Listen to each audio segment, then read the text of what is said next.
All right. I call the St. Paul City Council to order. Roll call. Naker. Here. Prince. Here.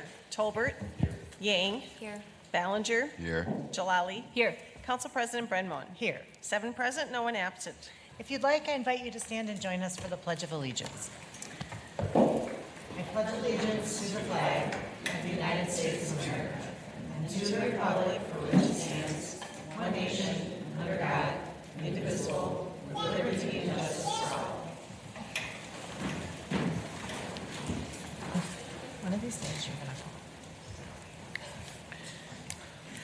Consent agenda items 2 through 11 are before you for your consideration. We will take item 2 for separate consideration and look into my colleagues to see if there's anything else from consent that should be taken separate. All right, seeing none, Ms. Prince moves consent. Any discussion? All in favor say aye. Aye. Any opposed? Motion prevails. 7 in favor, no one opposed. The consent agenda is adopted as amended.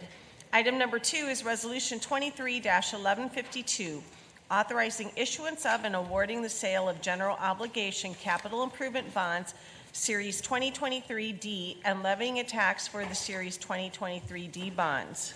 All right, and magically, there you are, Mr. Youngins. Welcome. Council President Brenmo and City Council members, my name is Neil Younghans, and I'm the Debt Manager in the Office of Financial Services. Earlier this morning, in a competitive sale, the city sold one series of general obligation bonds, Series 2023D. The bonds will fund approximately $7.2 million of capital improvement projects. In the beginning of August, S&P and Fitch reaffirmed the city's AAA rating with a stable outlook, citing consistently strong financial metrics, including a very strong liquidity position, very strong management with a history of well-managed budgets and demonstrated willingness to raise revenues and an ability to control expenditures, paired with a strong institutional framework score. For today's sale, we received 9 bids, with FHN Financial Capital Markets receiving the winning bid.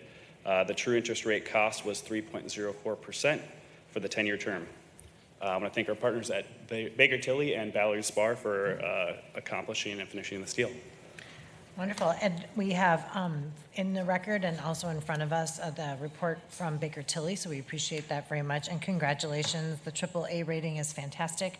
9 bids shows that there's interest and then some. And so we appreciate this information. Would you like to acknowledge your team at all? I'm thankful for the OFS leadership and staff. All right. And if you folks want to stand up, I can't tell. There's a lot of people. Oh, yeah, there she is. Great. All right, fantastic. Thank you very much. Is there any questions? Mostly, this is just one of those moments we wish we had our glitter cannons, but we don't. All right, so thank you very much. So Ms. Nicker would move the amended version. All in favor, say aye. Aye. Any opposed? Motion prevails. 7 in favor, no one opposed. The resolution is adopted as amended. Item 12 is Resolution 23-1094, ordering a special election to be held on November 5th, 2024, to add a ballot question on whether the city should create a dedicated fund for subsidies for children's early care and education through a property tax levy. Ms. Nicker. Thanks, Council President. This is a vote that honors the incredible amount of work done by so many people over so many years, many of whom are here in the room today, and also most recently our Early Learning Legislative Advisory Committee. We've asked and answered dozens of questions about how this program will work over the last 7 years, and I look forward to answering dozens more over the next 18 months. But this vote commits us to action and to a robust public conversation about investing in our kids and families, and it's time to move that conversation forward, so I will be voting yes. All right, and I will take it as a motion from Ms. Nicker. Other questions or discussion? Ms. Jalali. Just as a point of clarification, if this is a override vote, a yes vote is a yes to override, or can you clarify with the mechanics of what? Yes, it's to move forward with the special election to be held on November 5th. Okay, and I will be standing by my original position that what concerns me about this action is that it is the current council ordering an election. It's not a petition process, and it's not actually a structured budget conversation the way other programs are pursued. I don't think this is the appropriate route to pursue what I see as a worthy goal. So I'll stand by my original vote, and thank you for clarification on our votes today. Ms. Yang. Thanks, Council President. I will also be voting yes today.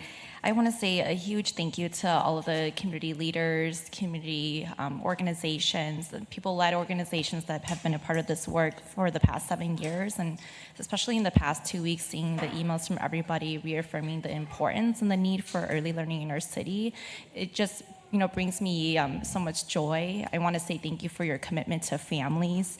Several cities across the country have demonstrated that early learning initiatives like this are doable and that they have a huge impact on preparing children for kindergarten and helping parents enter the workforce. This resolution allows St. Paul voters to decide if they want to invest in children's futures. And with this override, I look forward to the collaboration across the city of St. Paul to ensure we continue to put forth the best options for St. Paul children. Great, thank you. Other comments? All right, and this is a reminder on this item, we'll need 5 votes to pass. So we will do a roll call. Naker, Aye. Prince, Aye. Tolbert, Yes. Yang, Aye. Ballinger, No. Jalali. No. Council President Brenmon. Aye. 5 in favor, 2 opposed, being council members Ballinger and Jalali. The veto is overturned and the resolution is adopted. Item 13 is the Forestry Emerald Ash Borer update. We are welcoming Director Rodriguez and Rachel Coyle up to the front. Welcome. Thank you for being here. We mentioned we started our budget process this morning, and we were mentioning that one of our goals here is to get updates and kind of tidy up investments that have been made by this council in partnership with the Parks Department and Administration, and in this case, the Port Authority, recognizing that St. Paul was once again a leader in terms of battling emerald ash borer, and we've seen how it's devastated our tree canopy. And so recognizing that, sought other resources to speed up the delta between when a tree gets taken down, stumped, and replaced. So we're just looking for an update on this program and look forward to hearing your report. Awesome. Thank you, Council President Brenmo and council members. Thank you for having us today to provide this update. I'm joined by City Forester Rachel Zhongward, new last name. Okay. Formerly Coyle. Congratulations. I emailed her the other day thinking I emailed the wrong Rachel. She'll get into the nuts and bolts of the update, both for EAB and non-EAB work, such as planting, watering, and pruning. But the last time we were here, we outlined some high-level goals for the Port Authority partnership, which included the creation of a youth jobs program. And I'm happy to report that that work is underway. And I want to recognize Tree Trust, who is one of our great partners, is here in the building today in the front row with staff and young people that have been planting trees throughout the city this summer. So thank you for being here, and thank you for being a great partner as we build out this program. We're excited to continue to grow that partnership and create additional jobs for youth across the city, but not only that, but diversify this workforce and industry in the future. It's hard to believe that we've been battling EAB, almost for 15 years now. And I think we'll all be happy when that's done, and I'm happy to report that we are on track to be done towards the end of 2024. So we're super excited about that, and we'll have some type of party when it's all said and done that we will invite you to. On that note, Rachel will elaborate more. Forestry, like I said, remains on track to complete that stump removals and ash removals by the end of 2024, barring any major catastrophe, and is making good progress on the backlogs of non-EAB work. So I will turn it over to you, and you take it. Thank you, and welcome. Thank you.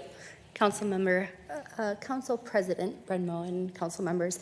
I hear you have a pretty packed agenda tonight, so I'll go through these slides quickly, and we can follow up with any more information in detail if you would like. We were hoping it was packed with this.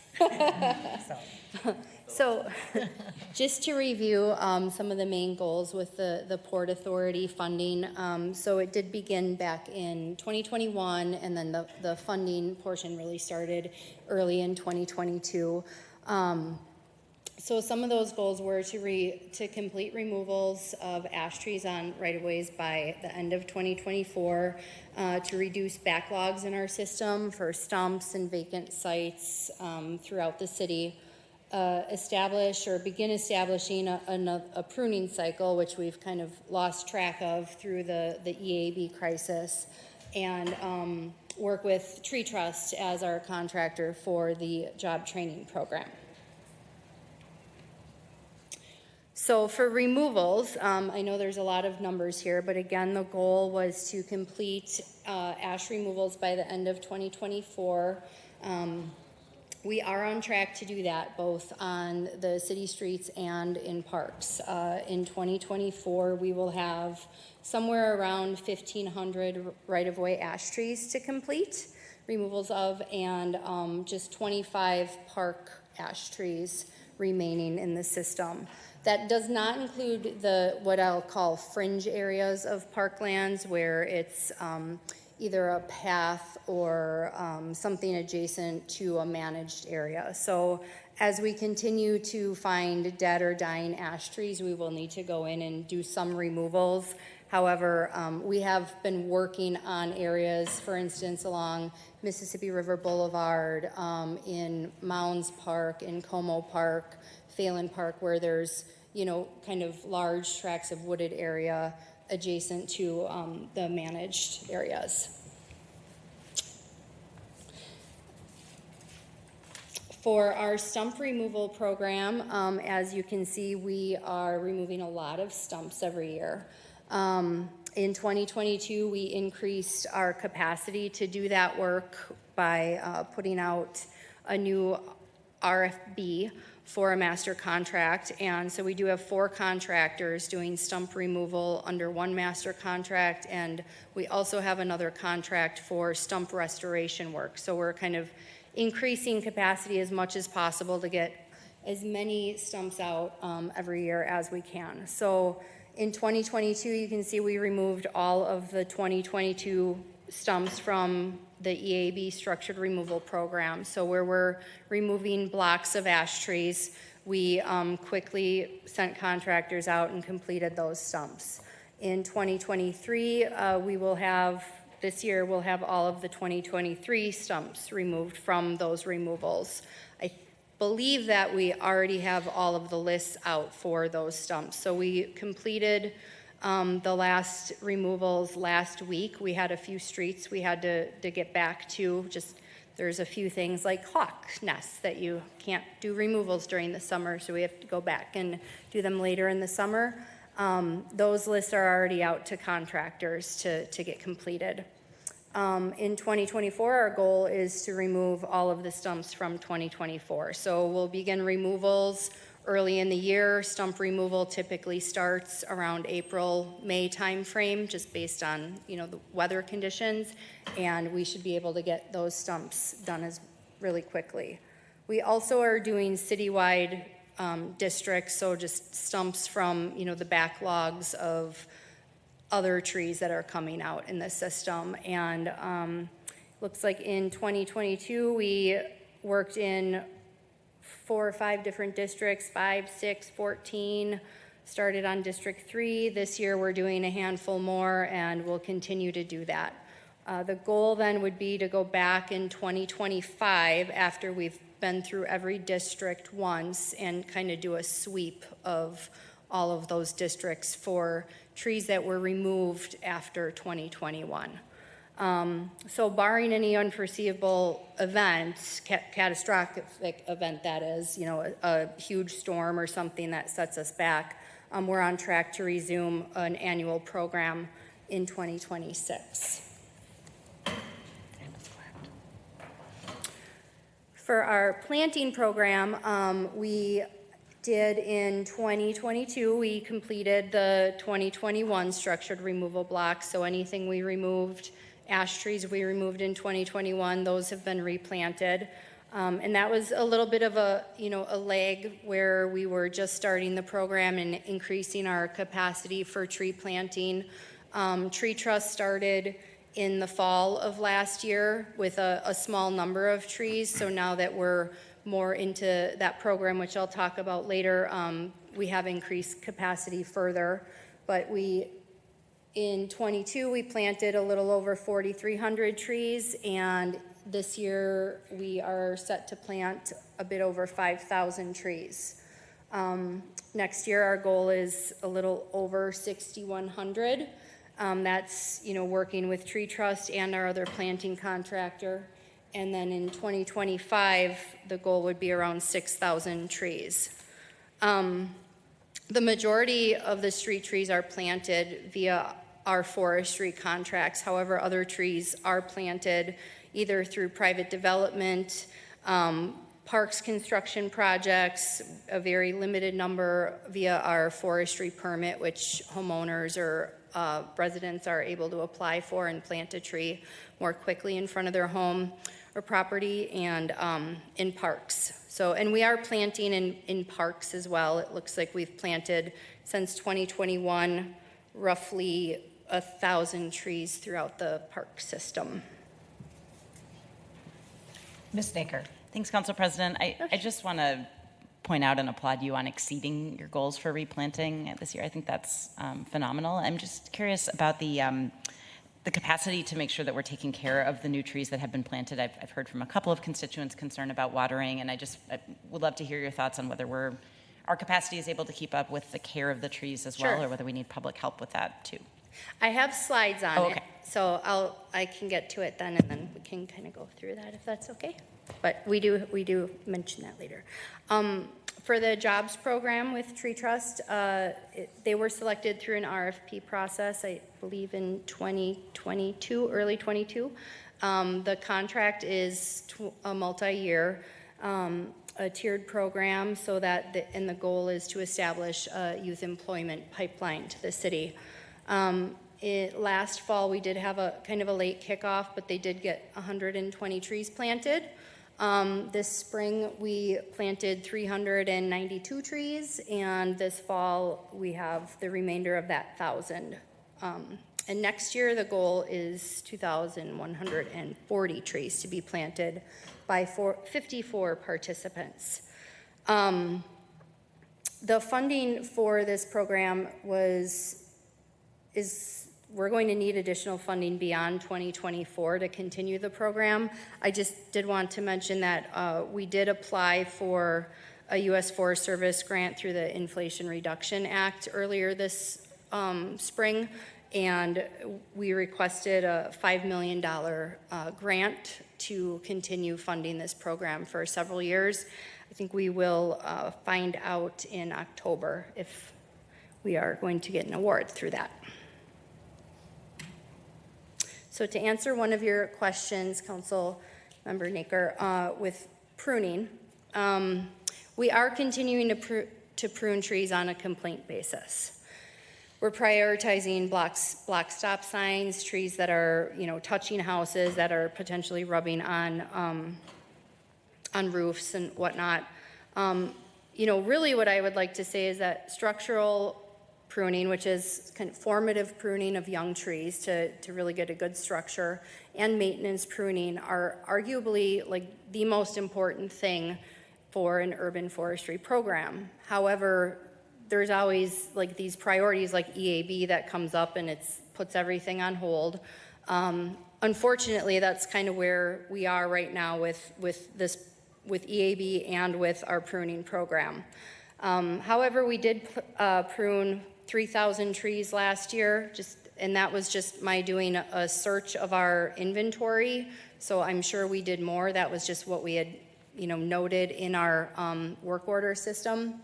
In 2023, we've pruned 1,850 or so trees, and we have about 600 more requests that we're working through this year. We did put out an RFP in 2022. As you may remember, we did not receive any bids for that. I think that right now there's a lot of the private companies are really busy removing private ash trees, and they're going to be busy with that work for quite a while. And so it's kind of us working to see what would make a bid like that a little bit more successful. I have been in contact directly with a few companies who have said that they are interested, so we plan to put that back out to bid this year. And I really would, I mean, we would love, everyone in forestry would love to get back to like an actual, you know, we're here every 10 years pruning trees. That would be a really great standard to have in St. Paul. And it would reduce the number of trees that we are removing from the system, because if you're having trees that aren't pruned, they're more likely to fail in a storm. And it's just kind of that cycle of, you know, if we're not doing the maintenance, then we're planting more trees, replanting more.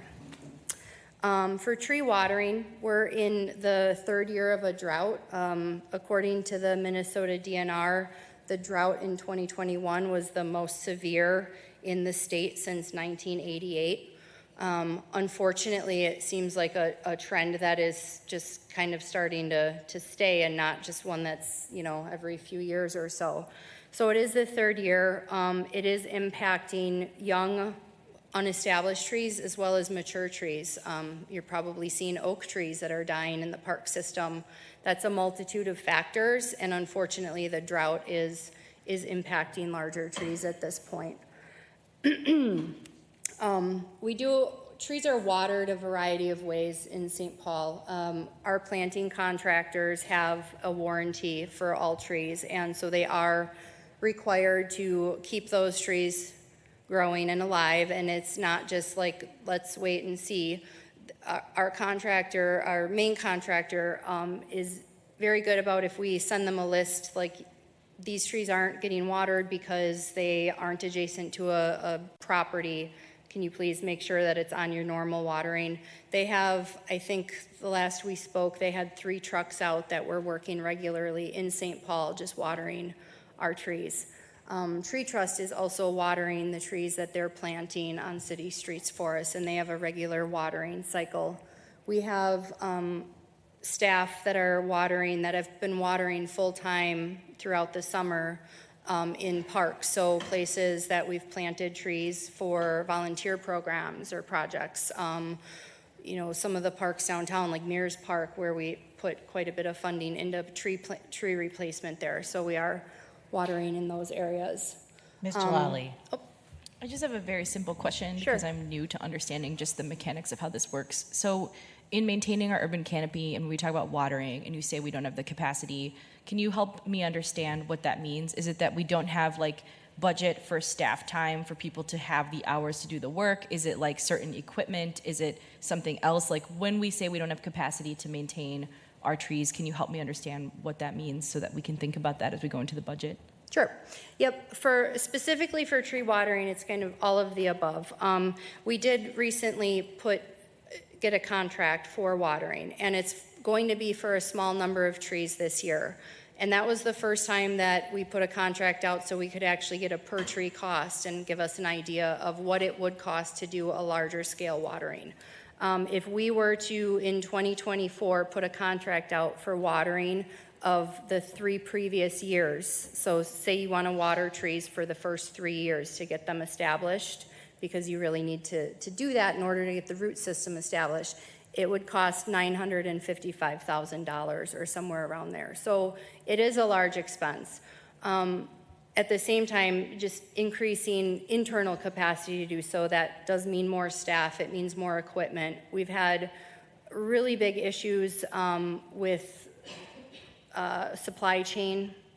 You know, just getting a new pickup truck, it takes a year or 2 right now. So, you know, adding a watering truck into the system might sound like an easy fix, but it actually takes quite a while to increase capacity like that. And then looking at hiring staff that, you know, are available and applying for the jobs and open to doing that. So last thing I wanted to say on watering was the potential partnership with Great River Greening. Again, that was a Forest Service application for a grant that they put in, and they're looking at partnering with several of the metro area communities at a large-scale watering program. So we're looking for every idea we can to increase our capacity for watering. Unfortunately, it is kind of budgetary and staff-related and drought-related and all of the above.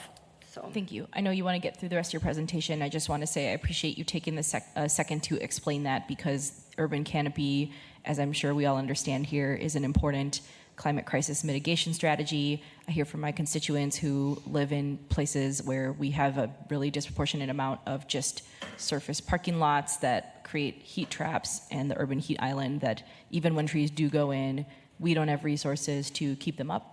And there are local tree watering projects in my ward in different neighborhoods because we are trying to supplement what the city can't do. And this seems to me like a climate change related inequity that we need to address if we want to live up to our climate action resilience plan. So thank you for talking me through a little bit more how that works. thank you. Lastly, I just have kind of a high-level slide here of budget, the port funding, and then the city funding that we've been working through. Our finance team put this together. If there are any specific questions on it, we can take those.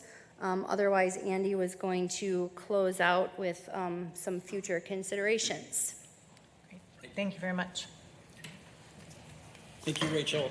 Just noting, I will be back here in a month to talk about our department budget, but wanted to note just some future considerations specific to the forestry program, noting that all the deliverables cited assume that we have continued general fund or CIB planting support for 24 and 25.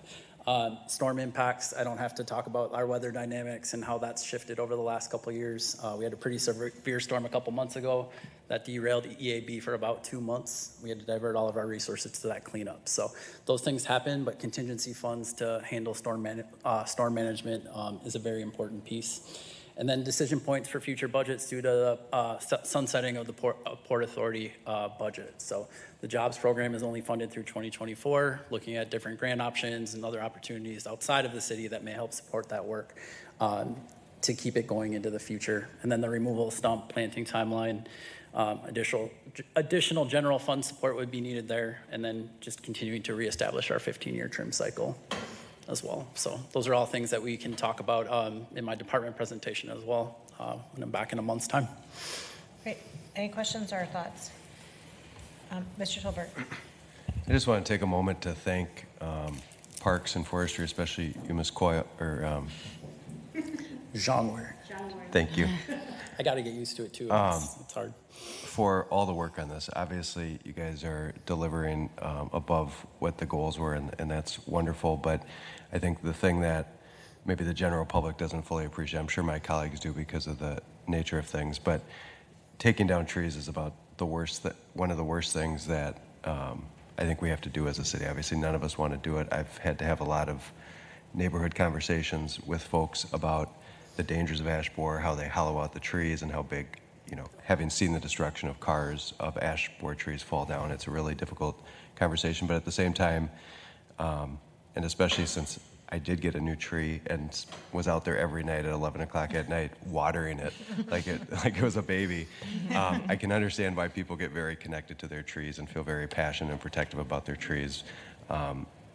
Rachel, you have to take a lot of those conversations, and I don't in the slightest condone some of the way that people disrespect you, but thank you for always being so professional and dealing with that component of it. It really is appreciative to have you and your team out there. They always do great work from all the feedback I get, even despite some of the criticism that is faced regarding taking down some of these trees. But great works, and I know we're not planting the same species on every block, so if there is a new bug that comes and infects our trees, hopefully it can be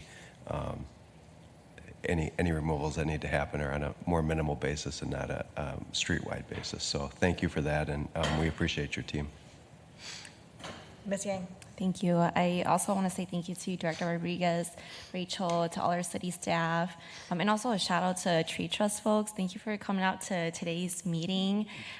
Tree Trust holds a really special place in my heart. I was a part of it when I was 14 doing child care work, and I can really attest to the positive benefits and also like how life-changing the program is in investing in young people. So I love the partnership, and I would love to see that continued, and I really feel like it is a collective effort, and being able to make our EIP UAB program possible. And so this is really important work that folks in our communities really care deeply about. They also want to see the trees replanted too. So anything we can do to continue supporting that, like I'd love to be a part of it, and I'm very supportive of it. Thank you. And I would just close up by saying, I mentioned earlier today that I can see the improvement. I can see the shortening between the time that a tree comes down and a stump is removed. And so hearing that quantified was what I was hoping to hear, and it's great news. And at the same time, it is very helpful to get the additional lens of how the stress of EAB goes beyond what the city is managing, but their contractors who work outside of the city have so much work that they can't support ours, and that is something that I hadn't considered. The supply line issues, that trying to get trucks to do this work, and the time wait or lapse till that happens puts a delay on our ability to water the job market and staffing up. So those are things that, in addition to like the monetary investments we've made, are just the realities of right now. And as I've heard lots of my colleagues mention, the climate change and the drought, ongoing drought, and the needs of neighbors to supplement where the city can't, and to recognize places where we can't rely on the neighbors to do that. So I appreciate all of the information and update, and especially just tying it into how we've worked with to make this a job program, and that could change the face of what forestry looks like in the future. It just feels like this program is a winner, and we want to continue to support your work, and I called this in advance of the budget so that we can continue to support it in every way possible. So thank you very much for being here. Thank you so much. Appreciate it. And that is a staff report that we don't have to vote on. Item 14 is the first reading of ordinance 23-32, amending Chapter 310 of the Legislative Code to correct license fee tables and implement annual license fee increases. Right, and we are not getting, typically when we have ordinances on the first reading, we get a staff report. I understand that this is a small change, and we will get a report on that before the public hearing if necessary.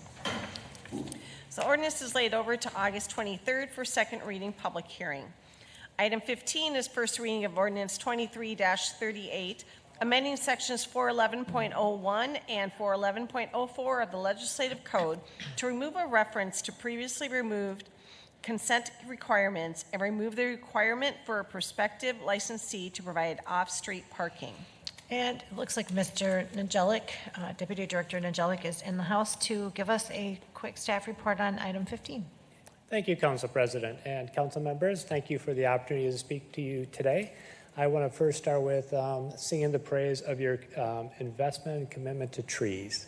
It's really fun to see and exciting to see your commitment. So it's not in my wheelhouse, but when I see it and was able to enjoy it, to see that commitment as a city to something so critical, kudos. Anyways, to the topic in front of me.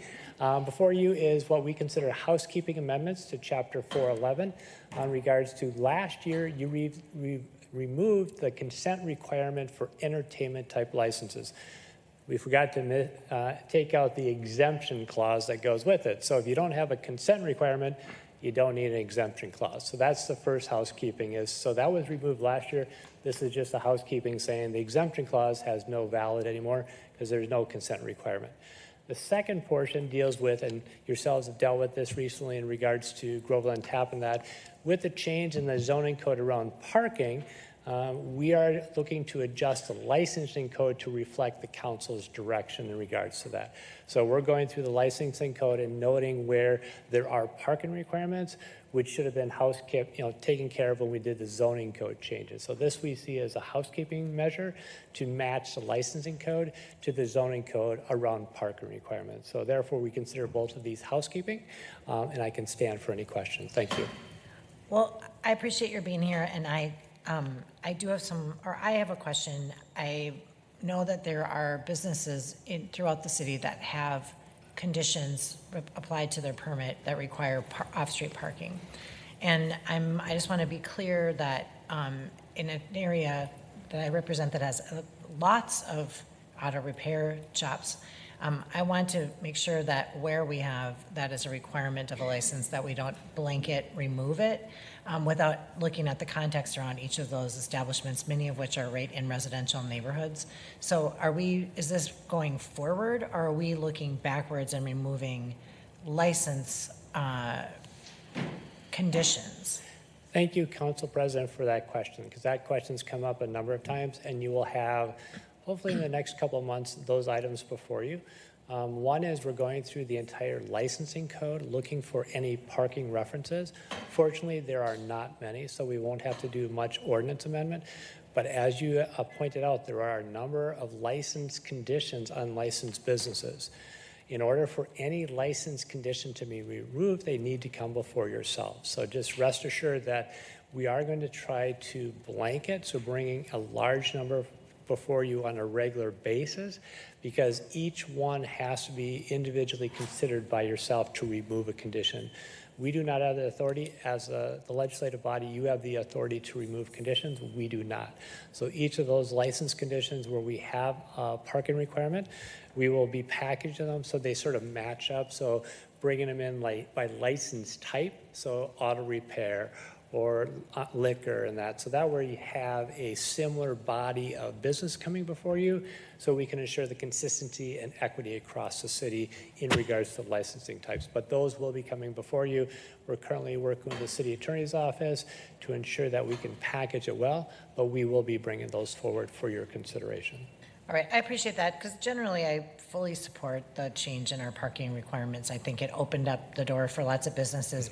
At the same time, conditions that we apply to licenses are meant to fit the particular project, and in some cases it could be appropriate. So I appreciate that we're taking that look back separately, and that this is a change on the requirements moving forward. And thank you for, once again, doing a nice job of pointing to another issue that we're looking at, we'll be bringing forward to you, is as we're eliminating the parking requirements in the licensing code, we will propose to not take out the ability to attach a parking condition to a licensed business, because as you note, each business, each neighborhood, there are some site-specific considerations that need to be.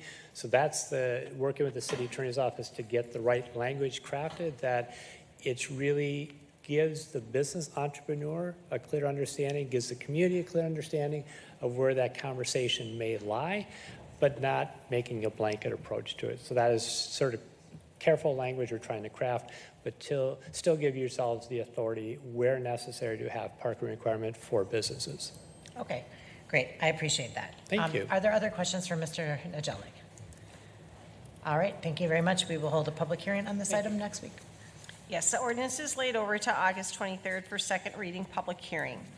Item 16 is first reading of ordinance 23-40, amending Title 23, Public Health, Safety, and Welfare of the Legislative Code to add Chapter 222, titled Smoking of Tobacco, Hemp, and Cannabis Products in City-Owned Public Places Prohibited. Mr. Tolbert. Yeah, thank you. This is an ordinance that we're bringing forward, and what got our office looking at it is we are going to add the smoking of cannabis to tobacco regulations. However, where people can smoke tobacco in the city, and we found out that we do not have smoking bans at parks and other public places. So this ordinance strictly deals with smoking. It doesn't deal with anything else, but it's for banning smoking of tobacco, cannabis, vaping, cigars, pipe smoke, any other kind of smoke that people can think of before in public places, including parks. And I think it's a timely thing, and we'll have a public hearing next week. But that's the ordinance. Okay. Any discussion on this item? Ms. Jalali.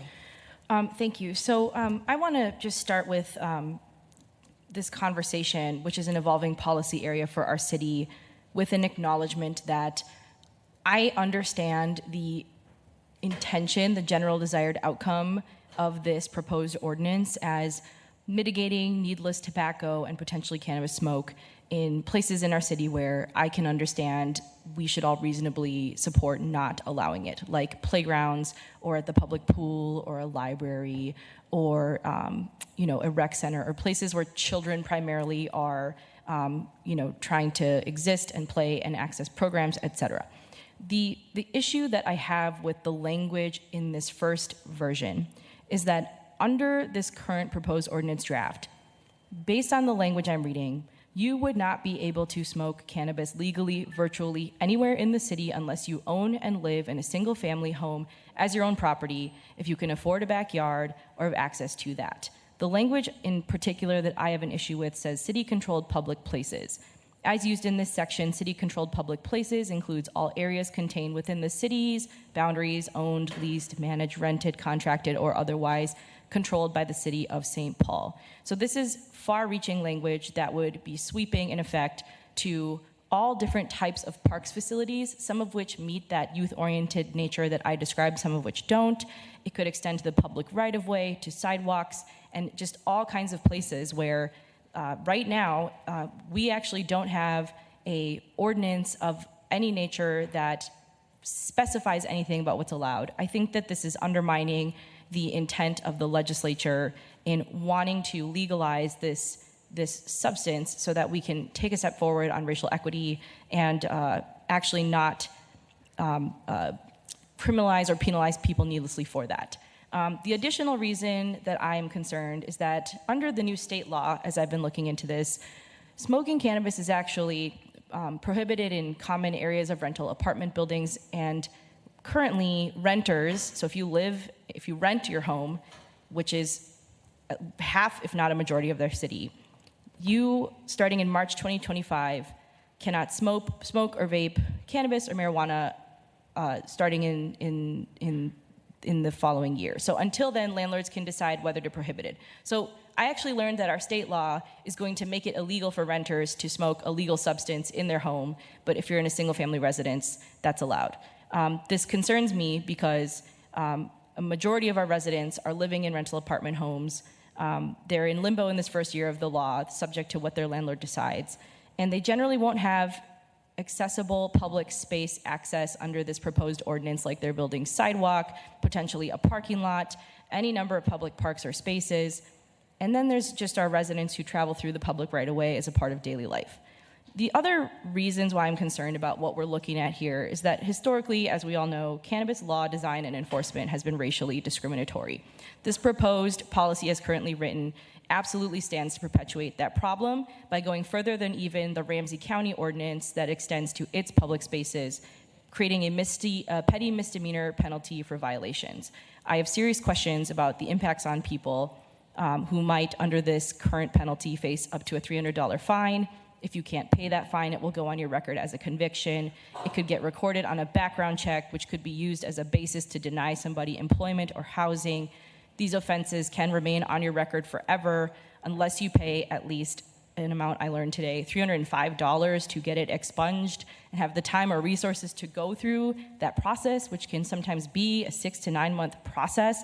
And I think if you're listening to all this, you're hopefully piecing together, this will very obviously disproportionately impact lower income people and people of color who will not be able to pay off these fines, who already experience discrimination and enforcement, and who I don't think deserve to be unintentionally harmed by an ordinance that we need to take a look at. And toward that point on the process, it's not my understanding that this proposed ordinance has been done in broader conversation with the community, with the administration, with St. Paul Police Department. I spoke with our police chief today, who said he hasn't been consulted on this and he doesn't support the latest draft. Our parks department, our libraries, HR, and our own city workers who also are going to be impacted as residents because they live here, and also our employees, and they will be tasked with enforcement in the many various spaces, and they deserve to be in this conversation too. So given the racially disparate impacts of this policy and practice, I think it's even more important that we just take a beat, that we think about what's the problem we're trying to solve, that we proceed with appropriate channels, and that we're engaging our community and key departments in the development of this policy. And my one ask today, because there's going to be a lot of opinion around this table, I believe in the intention, I believe in trying to find a common ground. Next week, our public hearing, when our community deserves to have time to weigh in on this, there will be multiple council members absent. So one simple thing that I would like to ask is that we move a layover so that public hearing is not until September 6th, so that we can actually give time for the community to respond and that the full council can be here to hear them. So these are my comments on what we're considering today, and I would actually like to request if my fellow council members would consider that motion. All right, any other thoughts? Mr. Tolbert, then Ms. Prince? Yeah, I appreciate my colleagues' comments on this, and I just want to clarify the issue. What this issue is about, it's not directed at cannabis. Quite frankly, I thought we had a smoking ordinance on the books. I assumed we did in some ways because we've been such a leader in clean air, indoor and outdoor in the city of St. Paul, from banning menthol to banning other cigarette products and the sale of certain tobaccos in the city of St. Paul. What this is about smoking, and I think the most important component of that is, and when it comes to cannabis, there's a lot of other options to use cannabis than smoking, especially in the market. I mean, you can go to many stores today and see what the other options are. But when it comes to smoking, it's not just, as someone said, a Duluth City Council member said in the paper yesterday or this morning, it's not just about you smoking, it's the effects that the smoke has on other people around you. And that doesn't matter if it's tobacco or cannabis. That's what we're regulating, is if you're going to be smoking, it does affect other people. And that's what we're regulating. I think this is a good ordinance. I think it's an ordinance that's positive for the city of St. Paul and for clean air and for healthy living and for, regardless if it's vape, tobacco, or cannabis. I don't think we want people smoking in parks. I think we want our parks team and our police department to be able to go and tell people who are smoking on a playground set that it's not allowed here.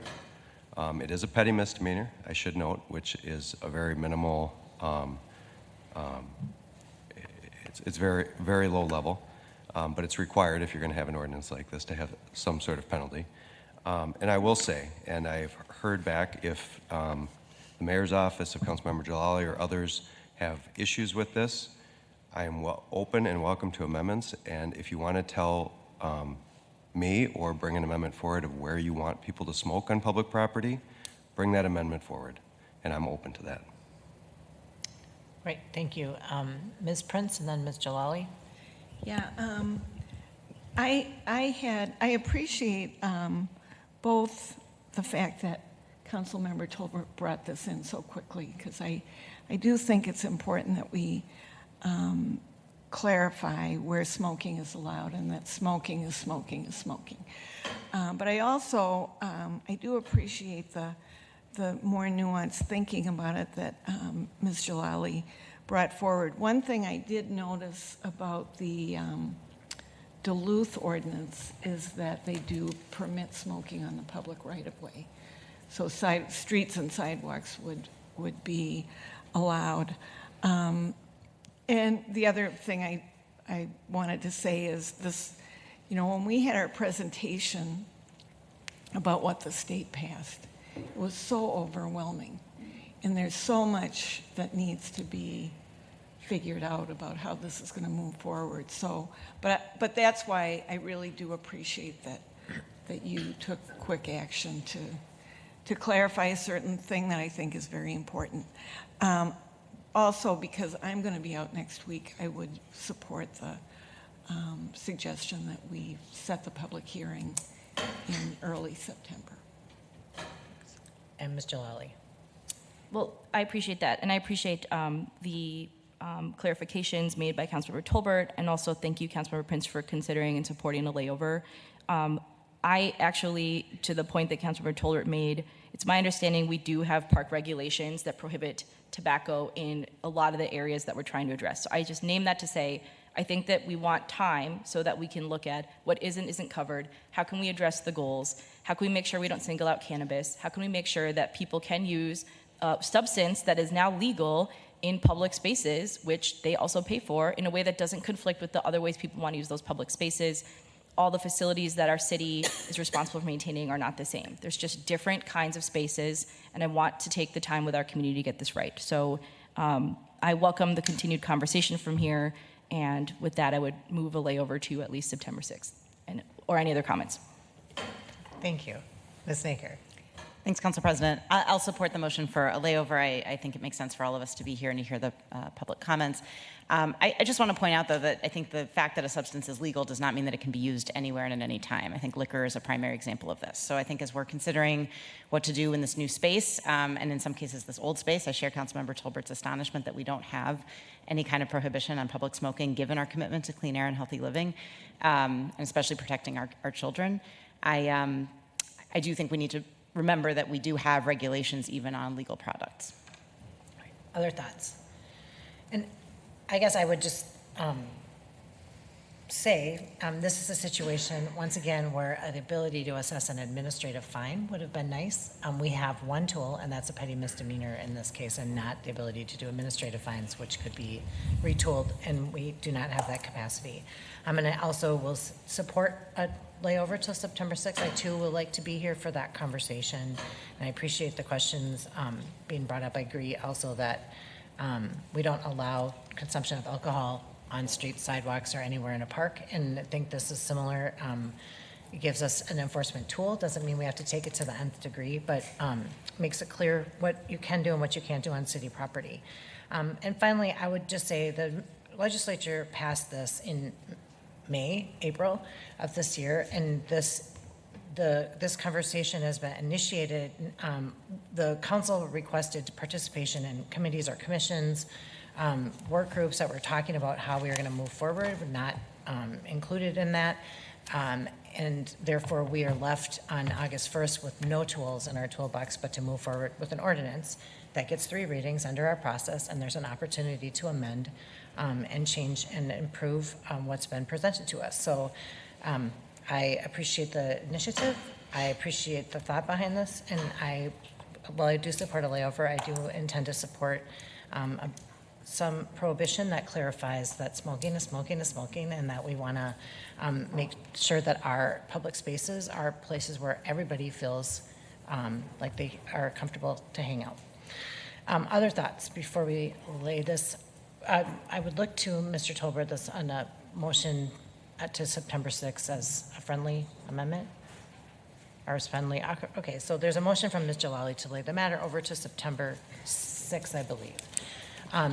Any discussion on more discussion on that motion? Seeing none, all in favor say aye. Aye. Any opposed? Motion prevails. The ordinance is laid over to September 6th for second reading, public hearing. Item 17 is Resolution Public Hearing 23-185, adopting the 2024 operating plan for the Downtown Improvement District and imposing a service charge pursuant to Minnesota Statutes, Chapter 428A.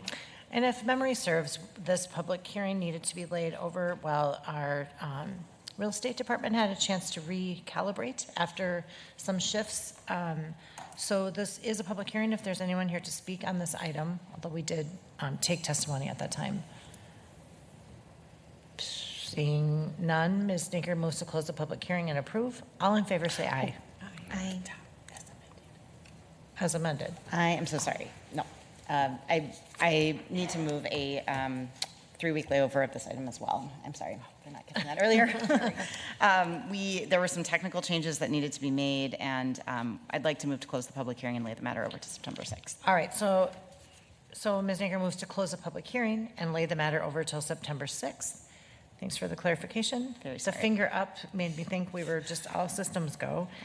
All right, so any discussion on that motion? Seeing none, all in favor say aye. Aye. Any opposed? Motion prevails. 7 in favor, no one opposed. The public hearing is closed and the resolution is laid over to September 6th. Item 18 is Resolution Public Hearing 23-218, approving the application of Laurel Gam for a sound level variance in order to present amplified sound on August 20th at 625 Stryker Avenue, Beautiful Laundrette. It's amazing how you can put E-T-T-E at the end of a word and it suddenly sounds lovely. Laundry. It is lovely. I like that. All right, this is a public hearing. Is there anyone here to speak to this item? Mr. Rodriguez, you have a comment on this one? All right, seeing none. Seeing none, Ms. Naker moves to close the public hearing and approve. All in favor say aye. Aye. Any opposed? Motion prevails. 7 in favor, no one opposed. The public hearing is closed and the resolution is adopted.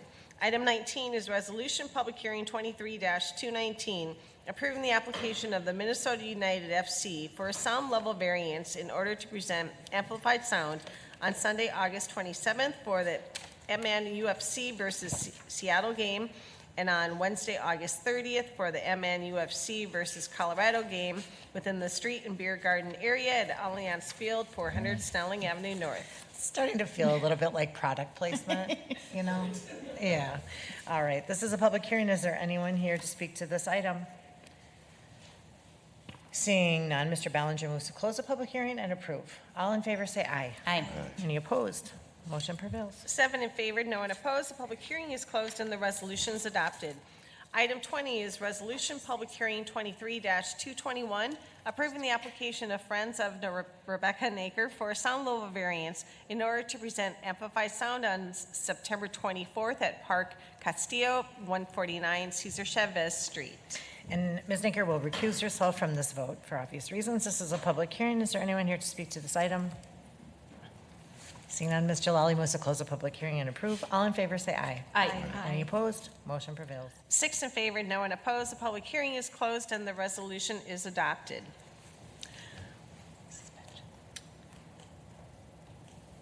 Ms. Prince moves, Ms. Naker moves suspension of the rules. All in favor say aye. Aye. Any opposed? Motion prevails. Resolution Public Hearing 23-222, amending the financing and spending plan of the Department of Parks and Recreation in the net amount of $1 million to reflect $6 million in additional funding from the State of Minnesota deed grant and a $5 million reduction in city bond funding for the North End Community Center project. And on this side, is, to do it the other way around. okay, you're here. I couldn't see you. I'm sorry. Alice Messer is here on this item for a quick staff report. Thank you, Council President, Council members. Alice Messer, I'm Manager of Design and Construction for St. Paul Parks and Recreation. I am really happy to be here for 2 resolutions that are connected. They're related to tremendous projects that are underway. The first one before you is for North End Community Center, and it's reflecting acceptance of $6 million in state funding, and then also proposing reallocation of $5 million to Pedro Park, which is the next resolution. It is a reflection of how great we can be as a city when we're successful in receiving funds from the federal government and the state and the city. A couple weeks ago, you received a presentation on construction underway from North End Community Center. Today, they are installing the wood timber beams. If you can imagine with the wind, that's quite a challenge, but things are actively happening, and we are really excited to have that project come online. Great, thanks. And this was an intention from the beginning with our moving forward with the 3 CIB projects at the same time and hoping that we would get some support from our federal and state partners. So I will, although all you've heard me doing is clutching and grabbing for money for this project for the last 8 years, I would support and move this resolution, and we'll have our public hearing. Oh, actually, I know it. Okay, we'll have the public hearing, and we'll also keep the public hearing open until the next week. So we went ahead with next week. Okay, but I just want to say that I am excited about this and the ability to shift our resources to fund other important projects. So, so this is a public hearing. Is there anyone here to speak to this item? All right. So I would move. I'll let 1 week lay over, but keep the public hearing open. All right. Any discussion? All in favor say aye. Aye. Any opposed? Motion prevails. 7 in favor, no one opposed. The public hearing is continued to August 23rd. Ms. Dinker moves suspension of the rules. All in favor say aye. Aye. Any opposed? Motion prevails. Resolution Public Hearing 23-220, amending the financing and spending plan of the Department of Parks and Recreation in the amount of $6 million to utilize approved general fund and city bond funds for the Pedro Park project. Anything to add on this one? If it's okay, I would like to do a short staff presentation. Okay. If you can see the screen.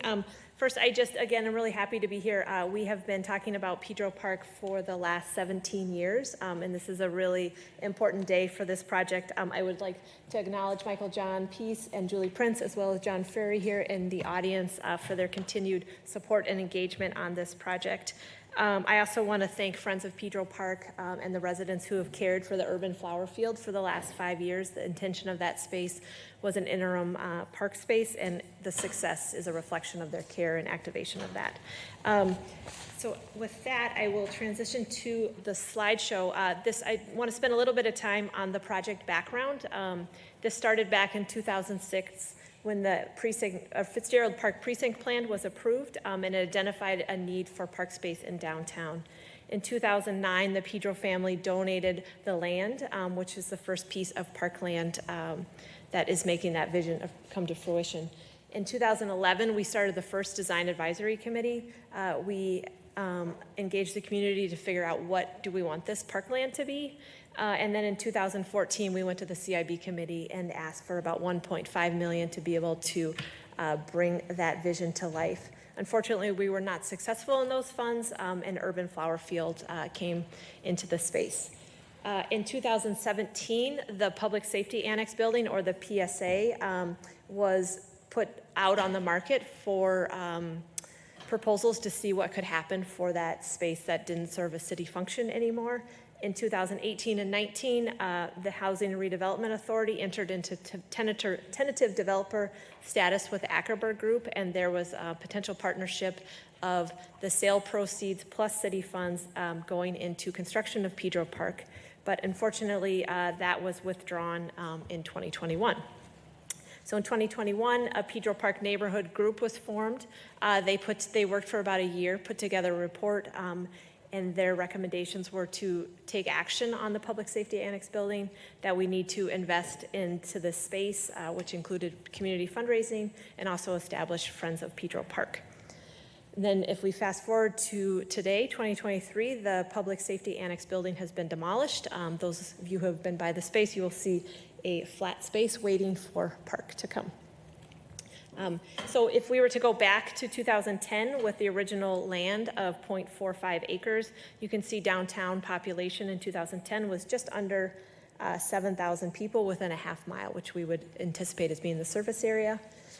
Today, with the expansion of 0.87 acres, with the PSA being demolished, also population has gone up to about 9,600 people living within a half a mile radius.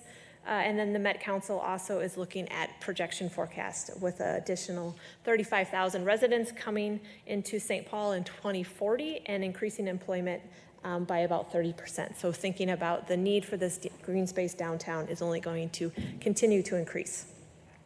Here is a photo of the PSA actively under demolition from across the street in the Penfield.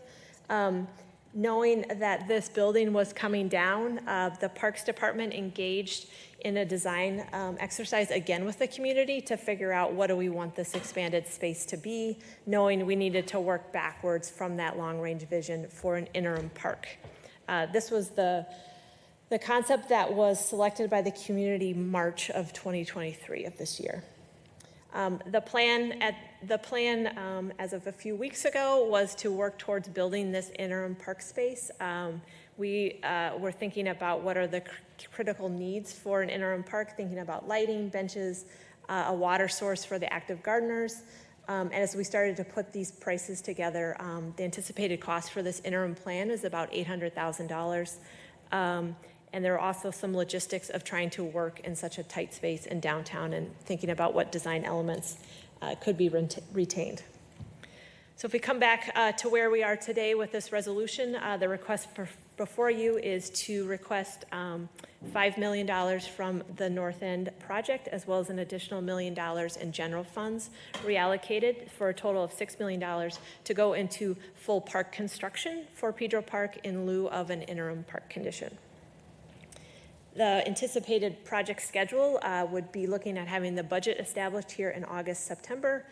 We would work really fast to switch gears to construction documents through spring of 2024, put it out for bid in April and May, and hopefully construction will be completed early 2025.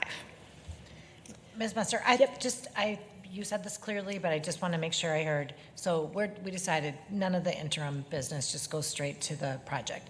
Okay. Correct. I'm glad. I just wasn't sure. Yep. Yeah, I blacked out. Thanks for clarifying. So I'll quickly go over the project budget. So in 2019, when the Ackerberg development relationship was underway, there were city funds, about $2.2 million allocated for the project.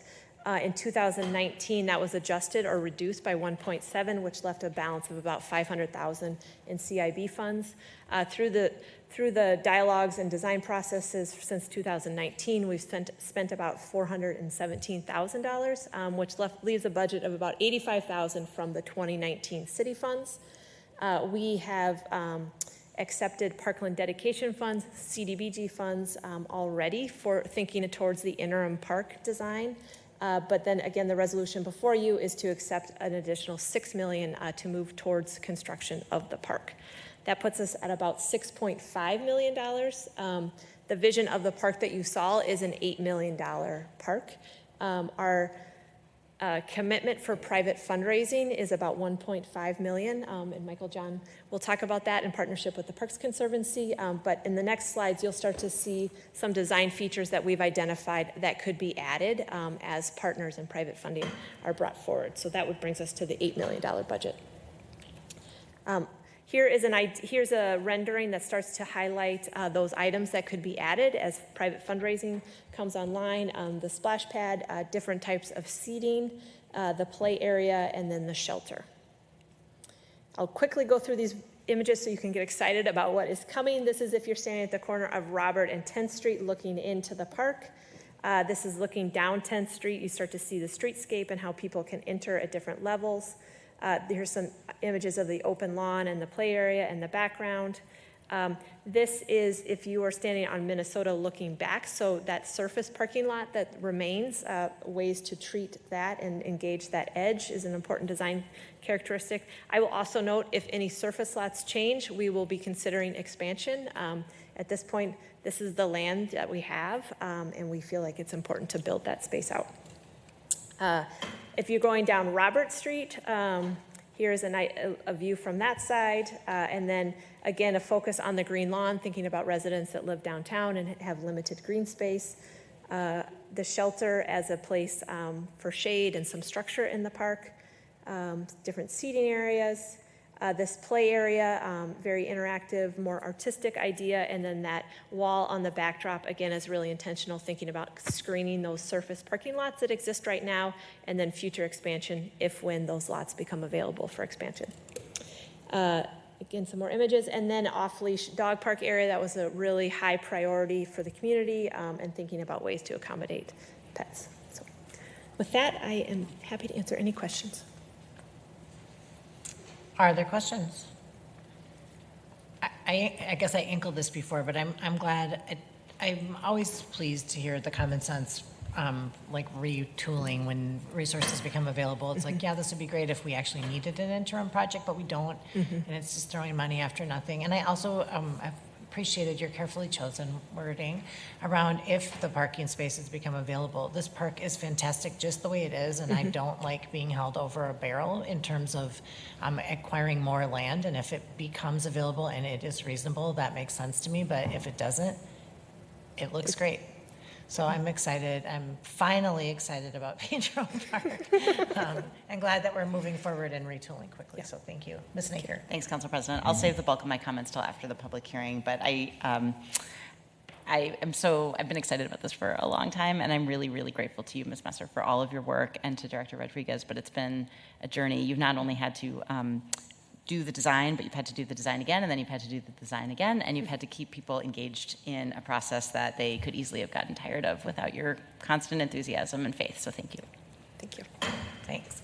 This is a public hearing. Is there anyone here to speak to this item?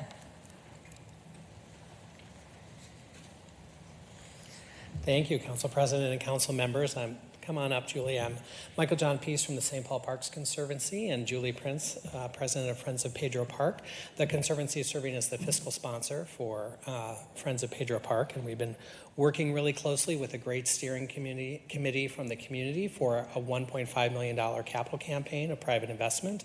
And the fit with our mission on so many levels, the two I want to point out is our mission simply stated is to make strong parks superb. So when we were asked to come up with private funding for an interim park design, it was like, It's not a strong park, it won't be superb. But sure, we were ready to help. So swapping this around where we build a great park and then community comes in to add those elements that will really serve them and make it superb is that strong fit. And the other thing that guides our work is that equity piece, right? We have to remember 23% of the neighbors of Pedro Park are living at or below the poverty level, and those are the most likely folks to have small kids living downtown that need this play space, that need the play lawn, that need safe places to gather.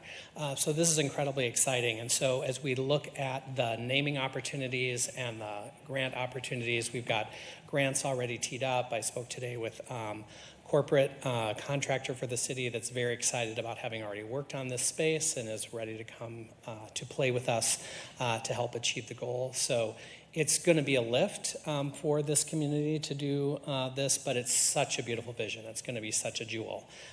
And last thing, I was really proud earlier this year of our conversations with the Chamber of Commerce, who were much more originally excited about the public safety annex turning into their economic opportunity. But to understand the economic benefit to those retail businesses and the potential for more residential development, without going through those stats, it really, they added it to their trunk show, right, of important economic impact projects. So with that, none of this would be possible without the boots on the ground of the community. So, Julie. Hi, my name is Julie Prince. I'm a resident of downtown, and I also serve on the Capitol River Council as well. So I've been involved in Pedro for a while, not 17 years, but it's been going on for 17 years. It's been acknowledged that this is an ideal place on 10th and Robert for a park, and the community has really fought long and hard for that to happen. They've attended listening sessions, forums, open houses, city engagements, filled out countless surveys to the point of fatigue. I counted over 1,200 pieces of feedback. And yet the park went nowhere. In 2021, I get to serve as the chair of the Pedro Park Work Group, which was a collaborative effort with downtown community members and city staff to figure out the best way forward on developing the park after several stalled attempts. And now the PSA building is down and we have grass growing. It's beautiful to see. But even in its unfinished state, Pedro Park was a cherished park. Last summer we had 29 gardeners in that little space. So that speaks to the engagement people had with that little park. The community is really enthusiastic about this new park. I get questions every day from stakeholders. What's going on? What's going to happen?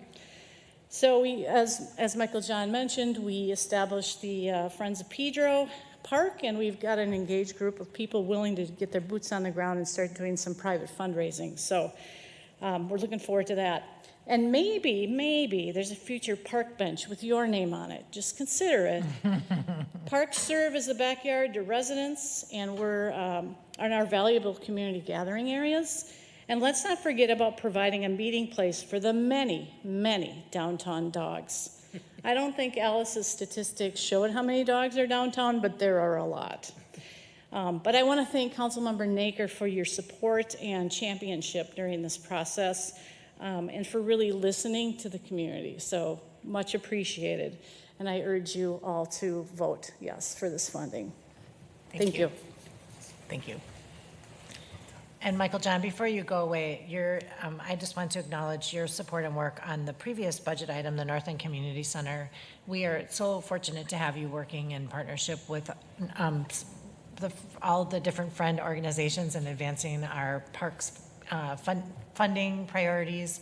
But I know that we wouldn't be where we're at with the North End Community Center as well without your investment and support there. So thank you for that. That's so kind. This is the best job in the world. We're lucky to have you. We're not going to close the public hearing, so Ms. Naker. Thanks, Council President. I just want to reiterate my support and excitement about this project. I'm really glad that you re-asked the question about the interim to full design, because I think it's important to state that, because it's so rare that we fast forward and go from something interim to something much better and more permanent. It seems like often things are taking much more slowly, and in this case we are moving quickly. We've been talking so much about the need to bring activity and vibrancy to downtown, and I can't imagine a better way to do that than creating this park. I will tell you, people, the 9,000 people that Ms. Messer mentioned that are downtown, many of them have moved downtown because they were anticipating a park to be there. And I've had some people who are so excited about the future of a park that they even brought me up to their balconies just to look down on the demolition of the public safety annex and how exciting it was to see all of the rubble, because that to them is exciting, even if it's not yet a park, because it means good things are coming. So I'm very, very looking forward to seeing this come together. I'm very excited about the space for dogs to roam, people to picnic, support the neighborhood businesses, a space for kids to play. And I'm really grateful to Michael John, to Julie, for the tireless work, sometimes thankless, extremely difficult, often frustrating, but we're here. You did it. John, thank you so much to your support and the Capitol River Council. Park staff, the CIB committee chaired by Darren Tobalt that made this investment earlier this week. We wouldn't be here without them. And Council President Brenmo, and I really want to thank you, because it's your leadership, your tireless advocacy for the North End Community Center that allowed us to get the funds from the state that allowed this to happen. And so I think this is a really crystal clear, concrete example of how we are one city, and when one ward or neighborhood benefits, then often we all do, and it wouldn't have happened without you. So thank you.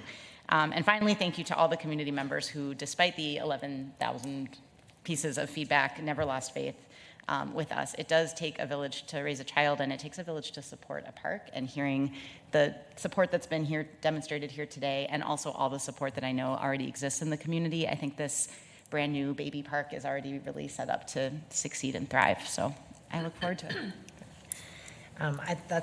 Those are great closing thoughts, and I would just only add that this project and the folks that have been pushing it forward are like people all across the city that have their priorities and the parks that they're invested in. And one of the things that we are always struggling with at this table is timing and prioritizing and making sure that we're equitable with our investments. And sometimes the fits and starts are just part of the process. And I appreciate the folks have stuck with us through this. And at the end of the day, with the pieces have come together, I've grown to trust the process. And so I do appreciate that, but I also acknowledge that while we're moving forward with projects like Pedro Park, we're also looking at the Duluth and Case Rec Center. We're also looking at the North End Community Center. We're also making investments in other parts of our city. So those push-pulls are always there. And it's nice when the story has a good new beginning and heading towards a wonderful park in the downtown area, which deserves the investment very much, but I don't find fault with the fact that the process took some time and some effort and some shifting in order to be completed.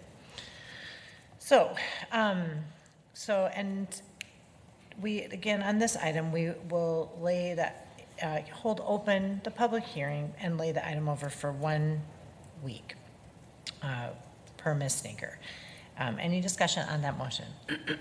Seeing none, all in favor, there's only a few of us left, say aye. Aye. Any opposed? Motion prevails. 5 in favor, no one opposed. The public hearing is continued to August 23rd.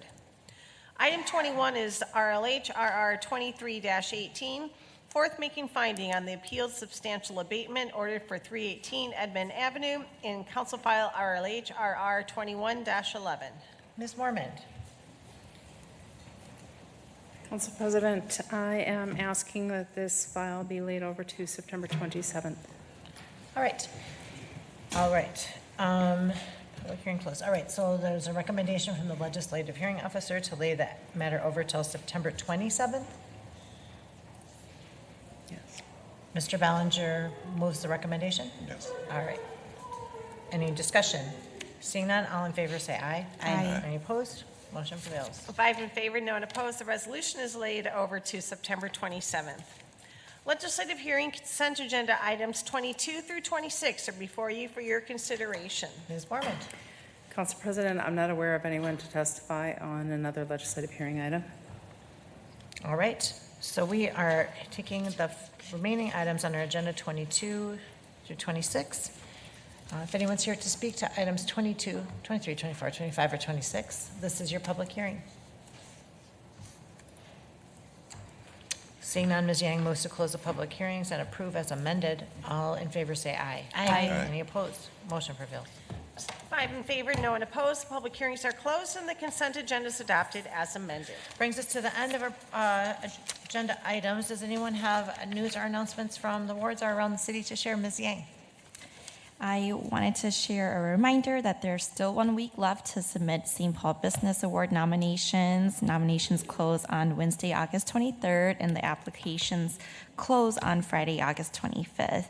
The second thing here is that the Lu Ming Yuan Garden Poetry Contest is happening. The poetry entries are currently being accepted to win this year's Lu Ming Yuan Garden Poetry Contest. The theme this year is friendship. Poems will be accepted in Dakota, Hmong, Chinese, and English, and it's open to all ages, and you can submit your poetry online through mnchinagarden.org by September 15th. Thank you. Mr. Ballinger. The Frogtown Arts Festival is Saturday, August 19th from 3 to 9 p.m. at 825 University Avenue, and it's free admission. There'll be food trucks and local artists and music performances. Everyone should come out. Great. Ms. Jalali. I am co-hosting a community information session tomorrow from 7 to 8:30 p.m. at Allianz Field at the Stadium Club. This is co-hosted with Union Park District Council and also the Hamlin Midway Coalition and our colleagues in the Ward 1 office to basically provide an update to the community and have an open Q&A with the developer about the first forthcoming phase of the formerly known as Snelling Midway Allianz Field Superblock.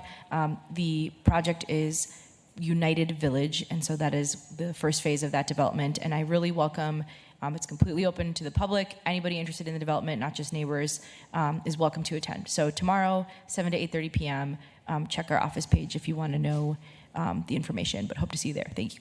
Excuse me. Thank you. Yeah. Ms. Saker. Thanks, Council President. This Sunday from 1 to 7 p.m. at the aforementioned beautiful Laundrette, there's going to be a second annual Festival of Rights. I went to the first annual. I'm glad it became a first annual and not just the first.